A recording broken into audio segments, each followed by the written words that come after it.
Sombre record pour la République démocratique du Congo. Alors que le son des armes résonne toujours dans l'est du pays, le nombre de personnes en situation d'insécurité alimentaire aiguë a atteint un niveau le plus élevé jamais enregistré. Une crise humanitaire d'envergure qui s'est aussi amplifiée par la hausse des denrées alimentaires selon l'Organisation des Nations Unies pour l'alimentation et l'agriculture et le Programme alimentaire mondial.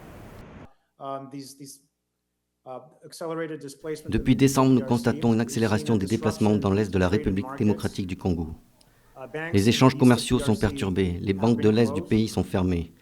Cela provoque une crise de liquidité qui impacte les prix des matières premières, la capacité des populations à survivre et à assurer leurs moyens de subsistance.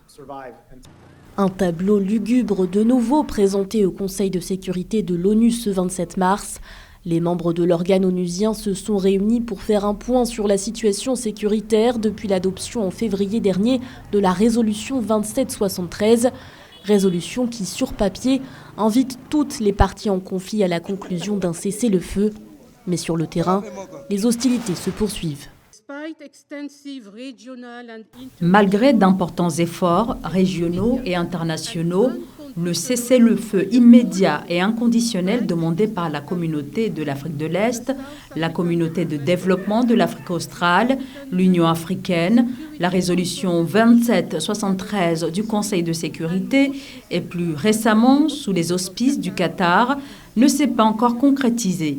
Il est impératif que toutes les parties honorent leur engagement déclaré de faire taire les armes et de rechercher une solution pacifique.